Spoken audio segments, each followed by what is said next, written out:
So this is me doing a push-up workout, doing 20 push-ups with 25 kgs on my back. And what's special about this workout is it is 14 hours after I had not eaten for 3 days. Okay, so I did not eat for just over 3 days. And then I had 3 refeed meals, an early dinner, a late dinner, and then a breakfast. And I was able to do a workout. And not only was it just any workout, but I was actually pretty strong in the workout and able to do a pretty heavy load. And I'm showing you this because a lot of people think that if they do fasting, there's going to be some negative consequences and they're going to feel really, really bad. But there's actually efficient ways of doing fasting, which makes it much easier for a person, and a person does not have to experience really, really negative effects. In fact, for most people, fasting is only a psychological challenge. It is tough because a person will feel some hunger, and also a lot of people just have the habit of wanting to eat all the time, just down to habit. So if they get over the psychological challenges, there's not much physical challenge to it. But why would anyone want to do a fast in the first place? Okay, first of all, fasting is a very good way of losing body fat with minimal lean muscle mass loss. Okay, a lot of people think that if you don't eat enough, then you're going to lose a lot more muscle mass. That is only true if you cut calories to a very, very low level, but you are still eating. Okay. On the other, the body works on an all or nothing response. So if you are still eating a little bit, but very, very little and not enough, your body still produces insulin and thinks it's getting food, but not enough food. So it will dig into its lean muscle mass. But if you eat nothing at all, on the other hand, the body will produce human growth hormones, and that will start to go up after a day and peak at 48 hours. And this is my human growth hormone level after 2 days of not eating at all. And it had spiked to over 500% of my baseline level and well above the upper range of what is normal.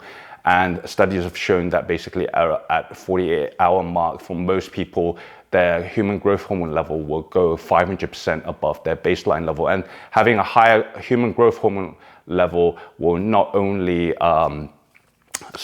reduce the amount of lean muscle mass loss, but also have the ability to heal small injuries. So that's a benefit of fasting, okay, for weight loss, all right?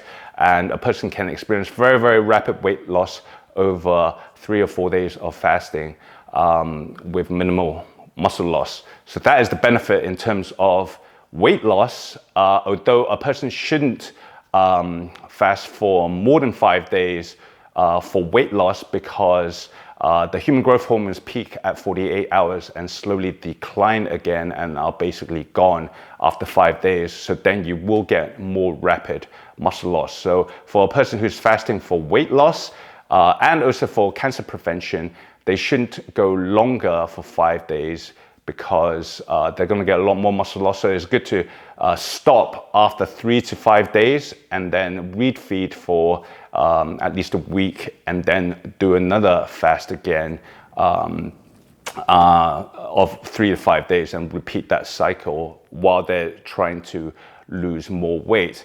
However, there are groups of people who should not be doing fasting at all. Okay, first of all, pregnant women, because obviously their fetus needs to get as much nutrients as possible.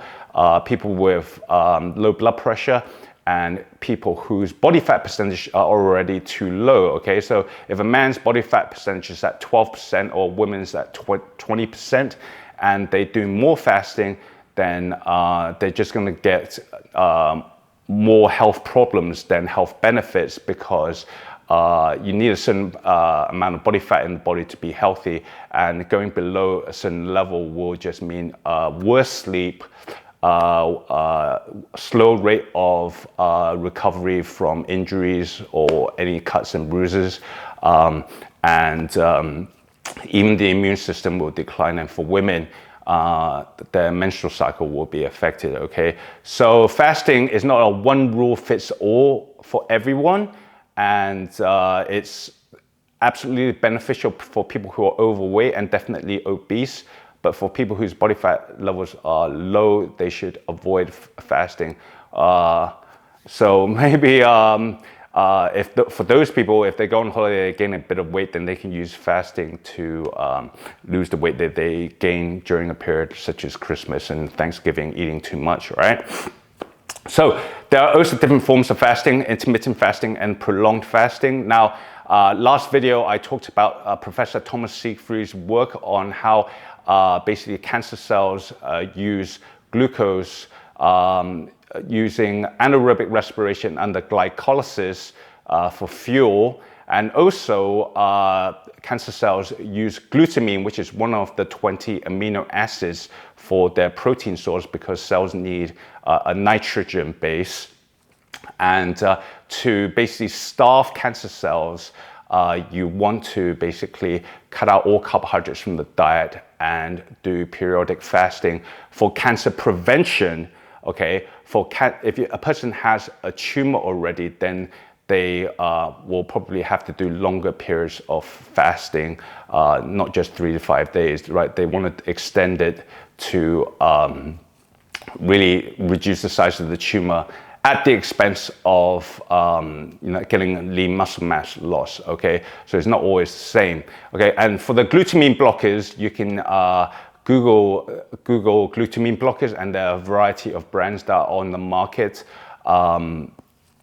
So you want to take glutamine blockers along with a low carbohydrate diet to basically kill off the cancer cells. And the body naturally kills off cancer cells anyway. The immune system goes after them. But the reason why older people are more prone to cancer is because their immune system is weaker. And these days, cancer rates are skyrocketing because there are more chemicals and toxins around us, which cause cancer. Okay, so it is good to do prolonged fast over 72 hours twice a year, just to basically help the immune system kill off cancer cells. And there's not only Professor Seyfried's research about this, but there's plenty of research now regarding autophagy, which is when the body recycles its own cells when it's in starvation mode, and how autophagy causes cancer cells to be killed off in a prolonged fast. Okay, so how do we get to a level where it kills off cancer cells? Now, Thomas Seyfried has set a standard, which is basically glucose should be below 2 times the amount of blood ketones. Okay, ketones is what's produced when a person's burning their own body fat. So in other words, the ketone levels should be more than half of what the glucose level is. And simply eating a low carbohydrate diet like a ketogenic diet or a carnivore diet is not good enough to lower the glucose low enough and increase the ketone level high enough to just kill off cancer cells, nor is intermittent fasting. Okay, so at 16 hours into my fast, my glucose level had not gone down at all. Okay, normal glucose level is from 70 to 100. I was actually at the higher end of that normal range. Hadn't decreased at all, although my ketone level has started to increase to 0.4. Okay, and the ketone measurement on this device is different from the glucose measurement. Is in millimoles per liter, while glucose is measured in milligrams per deciliter, and you have to multiply the ketone reading by 18 to get the equivalent unit for the glucose. Okay, so if your ketone level is 1, you multiply it by 18 and it'll be the equivalent of getting 18 for your glucose reading. Okay, so obviously at 16 hours, for my intermittent, that would be basically a standard range for an intermittent fast. My ketone level hadn't climbed high enough, and that ketone level is basically a very similar level to what most people eating a low carbohydrate diet, like such as a ketogenic diet or a carnivore diet, will also get for their ketone reading. Okay, to get it significantly higher, you can't just eat a diet with no carbohydrates. You kind of need to starve yourself. Okay. So at 48 hours, my glucose level has started to decrease quite a bit, but still in the middle of a normal range. And then my ketone level had climbed significantly, all right? But if you multiply the 1.9 by 18, then the level was still not as high as half of my glucose level. So it wasn't enough to get to a level where it was basically killing off my cancer cells. And then at 72 hours when I did the reading, my glucose had dropped significantly and my ketone level had gone up even more to 3.1 millimoles per liter. And basically my glucose at that level was, because it had decreased and my ketone had increased, my glucose was only 1.362 times my ketone level, which is well below Thomas Seyfried's range for therapeutic levels of killing off cancer cells, and he calls it the glucose ketone index. Okay, you want your glucose ketone index to be below 2, and after 72 hours, mine had hit 1.362. Okay, so well below, and that's when I started cooking my meal to break my fast, which was a nice stew of venison along with chicken hearts, cartilage, and various other stuff. It wasn't carnivore, right? I threw in some mushrooms and onions. So anyone on the carnivore diet, don't give me any crap. But not everyone will be hitting below 2 on the glucose ketone index that rapidly. It really depends if a person's already fat adapted or not. And fat adaptation basically means if your mitochondria in your cells are used to burning body fat, okay? So for a lot of people who are obese or they have insulin resistance, basically moving towards being diabetic because they consume too much carbohydrates, then it takes a period of time for them to basically recycle the mitochondria in their cells to become more efficient at burning their own body fat. It is part of the reason why obese people often feel hungry all the time and they seem to lack energy. It is because they can only get energy from the food that they eat at the time. They are experiencing what is called a metabolic dysfunction and they are no longer able to burn their own body fat. So their mitochondria is not efficient at burning body fat. So every time they stop eating for a few hours, they feel hungry again because they can't tap into their body fat and they feel hungry and they feel tired because they actually don't have access to energy anymore and they have to eat again. Okay, but when they eat again, they put on more fat. So a good way of reversing metabolic dysfunction is to eat number one, eat a low carbohydrate diet, and then number two, to slowly ease into fasting. This is one of the mistakes that a lot of people make, is that they just go dive in to the deep end in terms of fasting, and for a lot of people it becomes a very, very uncomfortable experience, and then so they never do it again. Okay, you want to start off. Basically, a lot of people will feel pretty hungry at 12 hours without food already. So if somebody finishes dinner at 7 p.m., they're going to start feeling hungry at 7 a.m. when they wake up in the morning. And a good way is to push that back slightly so you feel a slight amount of hunger and to eat at 14 hours, okay? Because the thing with fasting is that a person is not in physical danger unless they're in the groups of people that I said, don't fast if you already have low blood pressure or your body fat percentage is too low. But for most people, it is just a psychological challenge, and you want to ease into it and get as much practice out of it as possible, so that you become better at it over time. All right. So you start off the intermittent fasting at 14 hours, and then you increase it by between 15 minutes and 30 minutes each day as you get used to it, and then hit 16 hours, which is the typical window for an intermittent fast. Okay, and again, my ketone levels shows that I was already burning my own body fat, and that is 16 hours to 18 hours is a good way for intermittent fasting for the person to basically slowly get adapted, get his mitochondria or her mitochondria adapted to burning body fat before they even attempt going over 24 hours without food. Okay, and then slowly first attempt maybe do 36 hours to 2 days without food if they psychologically they can deal with it.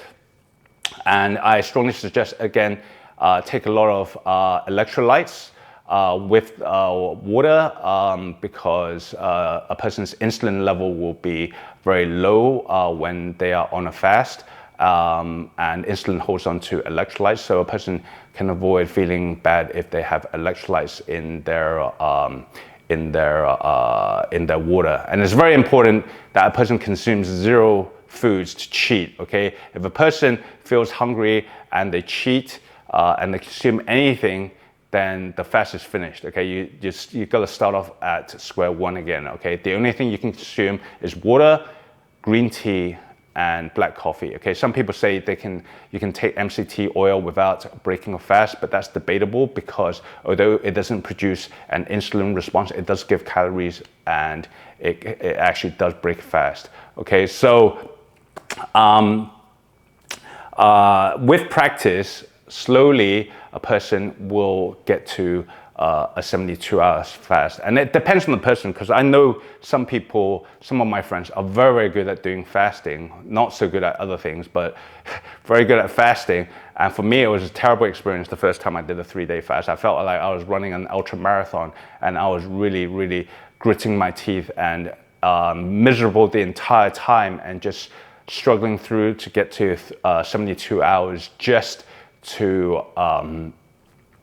complete my task. Okay, it was a real struggle. But the last fast I did, that I completed 2 days ago, it was a piece of cake, and that's just down to practice because I've done it so many times. Just like everything else, like exercise, for example, it might seem like a struggle at the beginning, but a person who gets into exercising, it becomes easier and easier. Okay.